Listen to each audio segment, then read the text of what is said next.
Is the tree under which you're standing thinking whether you want to breathe or not? It anyway gives.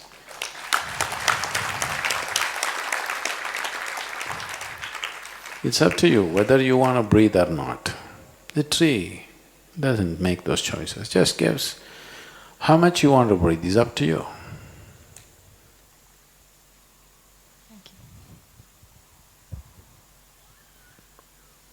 So they may not receive it properly, so I will not give.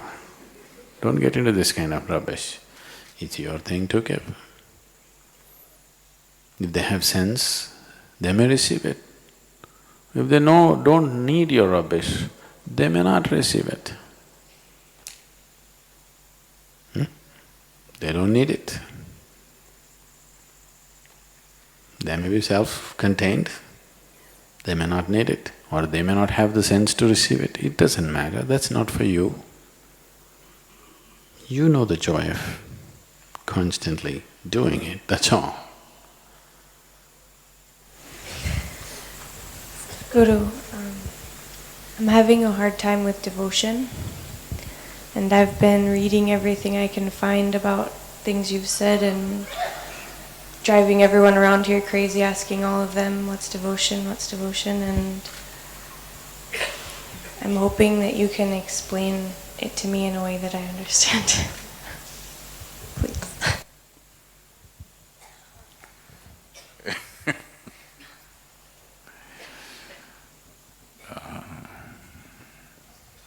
You want to understand devotion or you want to know devotion? You want to know devotion. You want to know devotion, it's one thing. Understanding devotion is an academic thing.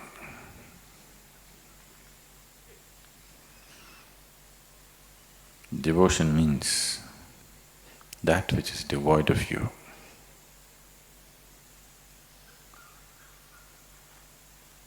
It's a different dimension of intelligence, where your intelligence has flowered to a point, you understand. If you have strived hard enough in your life, you understand this body, this brain, this one can do only this much. But there is something here which is much larger than this one. If you understand this, you will not make more and more out of yourself. You will make less and less out of yourself. When you become nothing, you are naturally devout. Devotion means you allow the existence to flow through you. You allow the grace of the existence to flow through you. Intellect means you will divide everything into a million pieces and you believe you have understood. So don't go about trying to understand.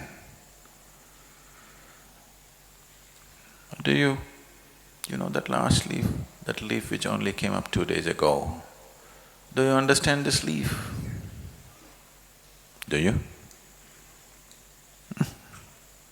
Do you? Why, you're not a science graduate?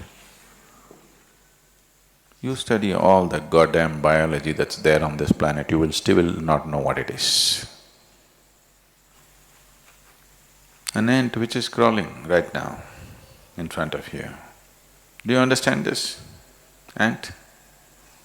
Do you understand this ant fully? No. Do you understand a single atom in this existence? Even a subatomic particle, do you fully understand? So when you realize everything is here is beyond you, an ant, the way it is made, the mechanics of the ant, just see those 8 legs, how efficiently they're walking without getting tangled up. Just the mechanical part of it, you're not able to understand. Leave the other aspects of it. So if you see everything is beyond your understanding here, from a leaf to an atom to an ant to an atom to a subatomic particle, everything is just beyond your understanding. Would it be not natural for you to bow down to everything that you see? You think you've got it, So now you have to trying to understand devotion.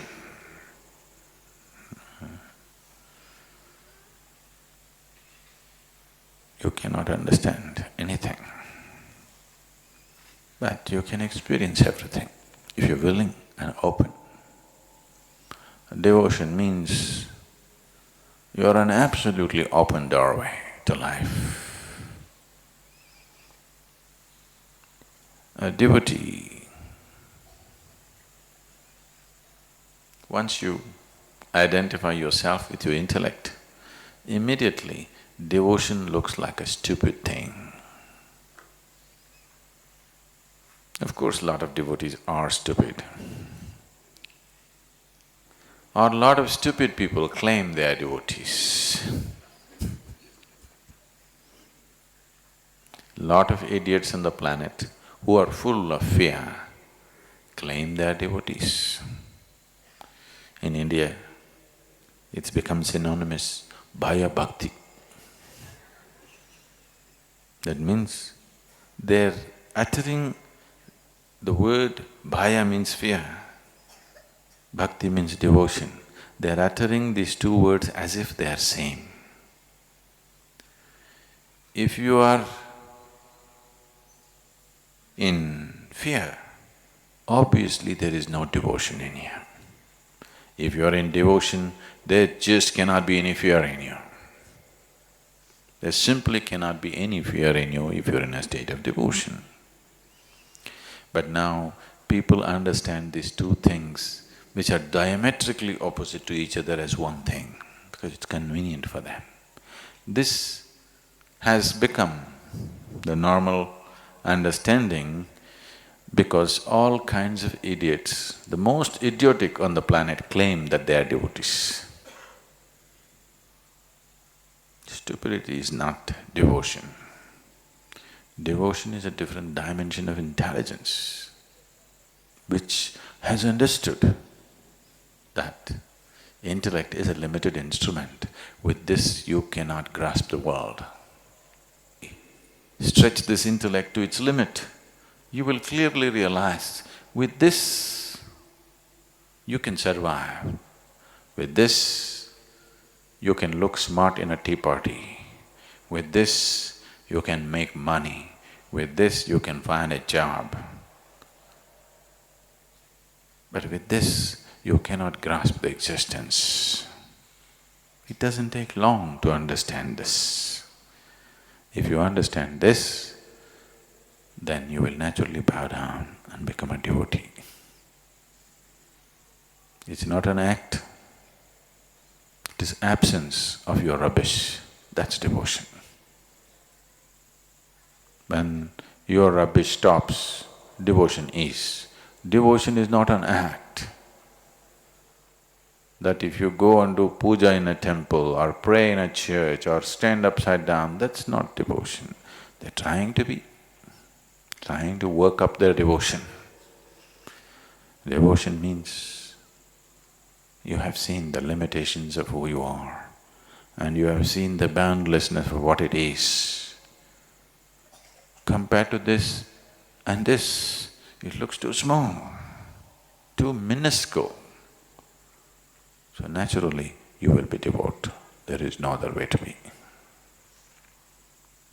You understand, being identified with the smallness of who you are is the only barrier you have, and you will become devoid of yourself. When you are devoid of yourself, you are a devotee. There is no other way.